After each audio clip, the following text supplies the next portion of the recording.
तो आज का हमारा वीडियो है कि भगवान शिव की कितनी संतानें थी और उनका जन्म कैसे हुआ। तो चलिए हम वीडियो स्टार्ट करते हैं। अगर वीडियो पसंद आए तो चैनल को सब्सक्राइब करें। तो जैसे कि हमें पता है कि भगवान शिव की 6 संतानें थी, 3 पुत्र और 3 पुत्रियां। तो आइए एक एक कर जानते हैं कि इनके जन्म के पीछे की क्या कहानी है। सबसे पहले हम बात करते हैं गणेश जी की। गणेश चतुर्थी की कथा के अनुसार एक बार माता पार्वती ने स्नान के लिए जाने से पूर्व अपने शरीर के मैल से एक सुंदर बालक को उत्पन्न किया और उसे गणेश नाम दिया।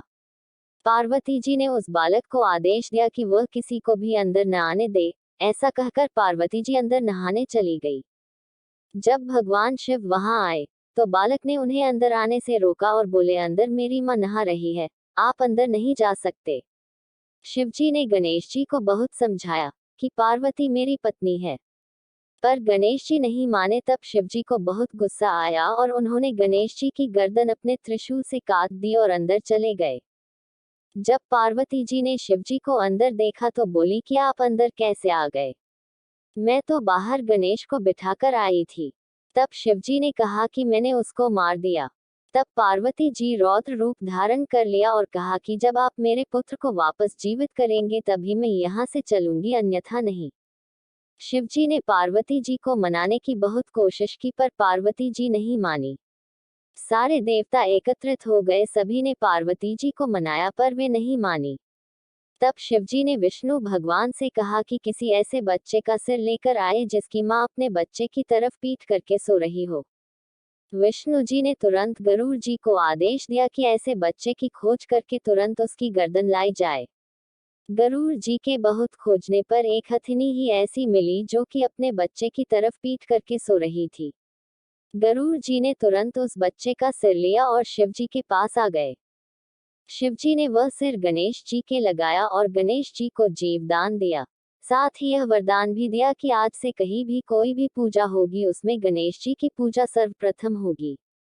इसलिए हम कोई भी कार्य करते हैं तो उसमें हमें सबसे पहले गणेश जी की पूजा करनी चाहिए, अन्यथा पूजा सफल नहीं होती। आइए अब जानते हैं कार्तिकेय के जन्म के बारे में।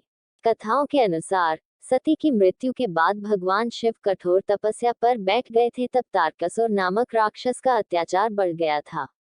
तारकासुर से परेशान सभी देवता ब्रह्मा जी के पास गए। तब उन्होंने बताया कि भगवान शिव और पार्वती का पुत्र तारक का अंत करेगा।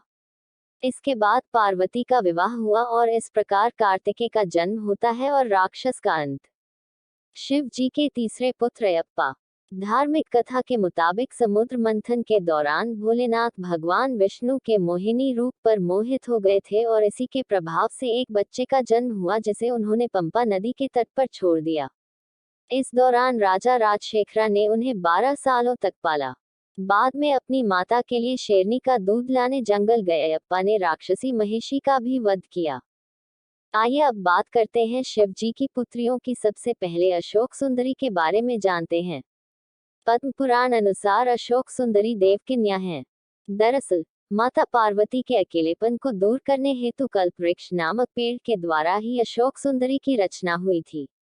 एक बार माता पार्वती विश्व में सबसे सुंदर उद्यान में जाने के लिए भगवान शिव से कहा। तब भगवान शिव अपनी पत्नी पार्वती को नंदनवन ले गए। वहां माता को कल्पवृक्ष से लगाव हो गया और वे उस वृक्ष को लेकर कैलाश आ गईं। कल्पवृक्ष मनोकामना पूर्ण करने वाला वृक्ष है। पार्वती ने अपने अकेलेपन को दूर करने हेतु उस वृक्ष से यह वर मांगा कि उन्हें एक कन्या प्राप्त हो। तब कल्पवृक्ष द्वारा अशोक सुंदरी का जन्म हुआ।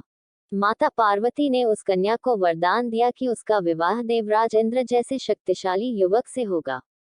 इसी वरदान के असर के कारण एक बार अशोक सुंदरी अपनी दासियों के साथ नंदनवन में विचरण कर रही थी, तभी वहां हुन नामक राक्षस आया, जो अशोक सुंदरी की सुंदरता से मोहित हो गया और उसने अशोक सुंदरी के सामने विवाह का प्रस्ताव रखा। लेकिन अशोक सुंदरी ने अपने वरदान और विवाह के बारे में बताया कि उनका विवाह नहुष से ही होगा। ये सुनकर राक्षस ने कहा कि वह नहुष को मार डालेगा। ऐसा सुनकर अशोक सुंदरी ने राक्षस को शाप दिया कि जा दुष्ट, तेरी मृत्यु नहुष के हाथों ही होगी। ये सुनकर वह राक्षस घबरा गया। तब उसने राजकुमार नहुष का अपहरण कर लिया, लेकिन नहुष को राक्षस हुन की एक दासी ने बचा लिया।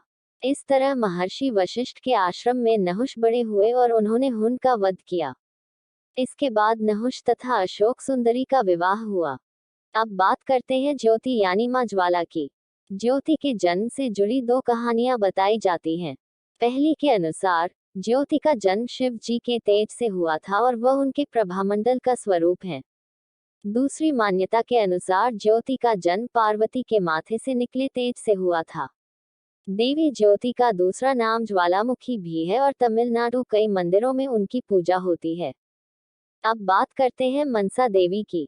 कहानी के अनुसार जब भगवान शिव और माता पार्वती मानसरोवर झील में जल क्रीड़ा कर रहे थे, तब दोनों के तेज इकट्ठा होकर कमल के पत्ते पर जमा हो गया था। तब उनकी संरक्षण के लिए वहां मौजूद सर्पिनियों ने इस तेज को अपनी कुंडली में लपेट दिया था। जब मनसा देवी बड़ी हुई तो वो कैलाश लौट आई।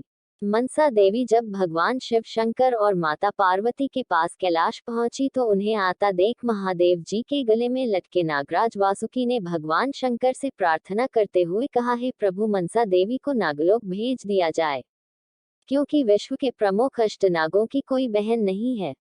तब भगवान शंकर ने अपने भक्त वासुकी की बात मानते हुए उन्हें नागलोक का साम्राज्य प्रदान कर दिया। इस प्रकार मनसा देवी संपूर्ण नाग जाति की बहन और पुत्री मानी गई।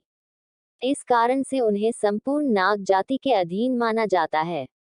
मनसा देवी को नागों की देवी भी कहा जाता है। तो यह थी सभी मनोकामना को पूर्ण करने वाली मनसा देवी की जन्म कथा। आपको हमारा वीडियो कैसा लगा कमेंट करके जरूर बताएं।